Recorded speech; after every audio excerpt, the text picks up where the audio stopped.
Hello all, Simpsons Clips 24 here. Well, it's been a few years, but here I am back at the Waterside Arts Centre. And the doors have opened for me, so in we go. So, yet again, here I am in the world-famous Cosgrove Hall archive. Going over here, first of all, I can see a background drawing design of Avenger Penguins. Don't know what the episode is, but I think I may have seen it.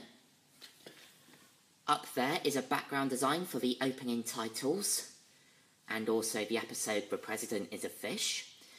And here is a finished scene from the episode, complete with cells. This is a board explaining the exhibition.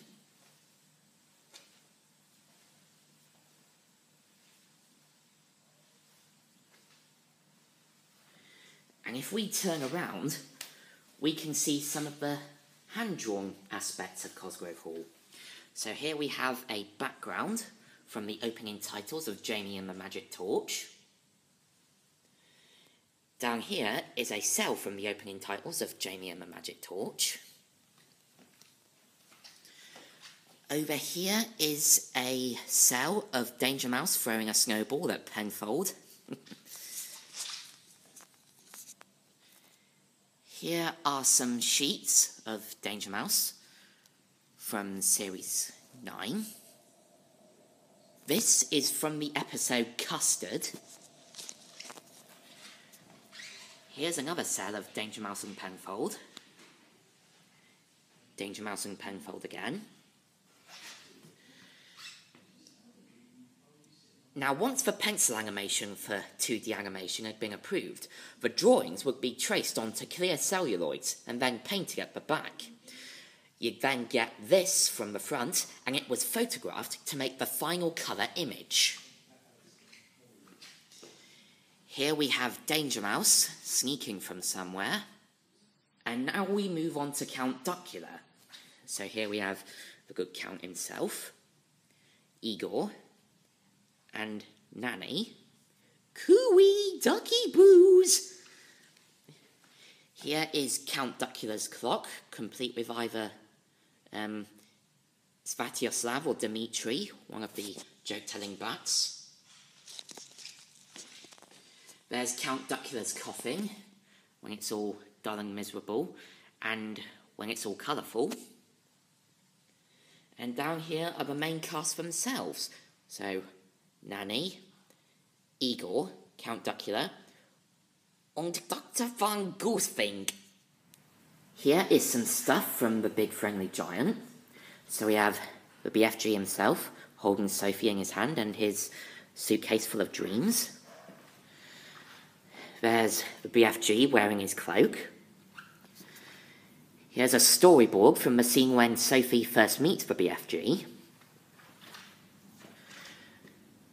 BFG without his cloak and with his cloak. And I do like this background. It sort of has a Ridley Scott style influence, sort of Alien/Blade Runner. And up there is the actual titles that were blown apart to make the explosion seen in the opening titles of the film.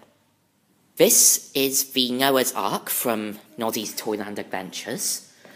So we have Mrs. Noah, Mrs. Zebra, who speaks with a Birmingham accent. Here we have Mr. Lion. I don't remember how the giraffes speak, but there's Mr. Noah.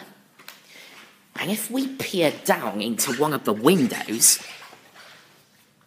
I believe you can very faintly see Mrs. Lion. And continuing the Noddy theme, over here we have Noddy's famous little red and yellow car. Noddy, Mrs. Tubby Bear, Tessie Bear, and Miss Pink Cat having a picnic, complete with prop food. Bumpy Dog. Mr. and Mrs. Straw's hen and chicks. A sheet of arms. Ooh, that's interesting. It's the set for Toy Town Market Square. Here are some beetles. There's Sally Skittle and 2 of her children. And here is the back of the Toyland train, complete with a bird. Now this is the bit I wanted to see. So here we have Laika, the Florin Doctor of the Spaceship Paradox, and Roger. Now these are the original concept drawings by Rodney Matthews, who I had the great privilege of meeting last summer. And here are the actual puppets themselves. They've taken a bit of wear and tear over the years, so Laika's missing the butterfly on her tiara, and Roger's sort of missing his eyebrows. But intact nonetheless. Up here, you can't really see it very well, but it's the set design for Little Robots, the world made from junk with a bang and a twang and a clunk. I'm sure you know all the rest. And down here we have Tiny and Sporty, voiced by Lenny Henry. Here we have some puppets and concept drawings from Okie Doke. So you have the great man himself, complete with a miniature version of him, used for long-distance shots. And here we have some concept drawings. So here we have the Welsh Mole family, isn't it? In colour, then in black and white. Mole Bottom, which is the mole's home. Okie Doke's tree, complete with some mice and squirrels and one of the toads at the bottom. Rufus and Rain, the red squirrels, and Dave and Denzel, the grey squirrels, in black and white. Here's them in colour. Can't help but feel these would make great book illustrations by Buzz Books. And here we have Okie Haven, which is the home of the red squirrels. And then Okie Wallop, home of Dave and Denzel. And if I turn around, I can see some of their puppets. So we have Rufus and Rain, the Hedgehog family, Mrs. Tickle, Lizzie, Libby, and Shrimp. If we go around, we have Manny, Marcus, Marcia, and Millie.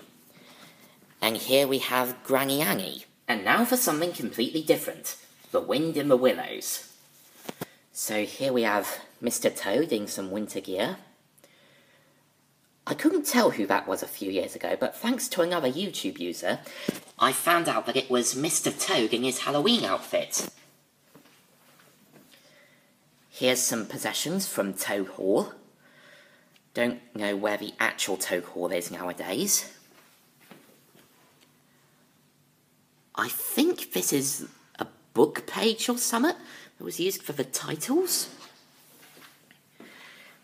Here we have the main 4 themselves. So, Badger, voiced by Michael Hordern. Mr. Toad, voiced by David Jason. Ratty, voiced by Peter Sallis. And Mole, voiced by Richard Pearson. Behind them, there is some paintings from Toad Hall, a chair, and I think that's a chest of some kind. Down here we have the actual moulds used to make the heads of Toad. They're actually quite heavy. Well, this one is anyway. I wonder what the other one is like. Well, surprisingly, that's actually quite light. About the same size of a Satsuma or an orange. Up here we have the original title card for Oh Mr. Toad, which was a spin-off of The Wind in the Willows from 1990. And that spin-off turns 30 years old this year, by the way. Over here we have a mould for Molly, an armature for one of the weasels. Oh, very nice. And I don't know what that is, but I'll update you on it a bit later. On this display, we have some costumes from The Wind in the Willows. So is it me, or does that look like Sproggle the Navigator's jacket from Lavender Castle? I think it's just me. A gown, some hats, worn by the smaller characters, I believe, like the rats. A hunter's coat, I believe. A dress, looks just like the one worn by the washerwoman. Semper Bufo, always a toad. And that looks like a pilot's gear. And another dressing gown. And then over here, we have the carolers from the original 1983 film, when they were singing Dulce Domum. Ooh, now this looks interesting. I think this is a series of shots, or like a little board put together of some shots from the original 1983 film. I'll just slowly pan across those.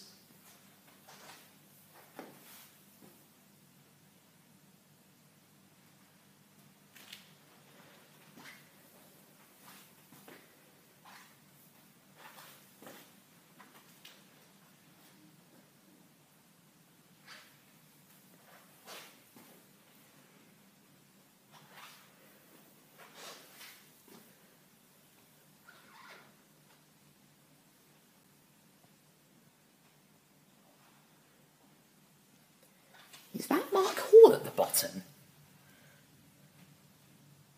I think it is, yeah.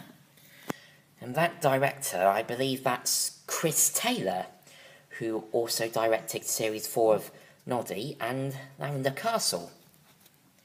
Well, there we are. That was the Cosgrove Hall exhibition.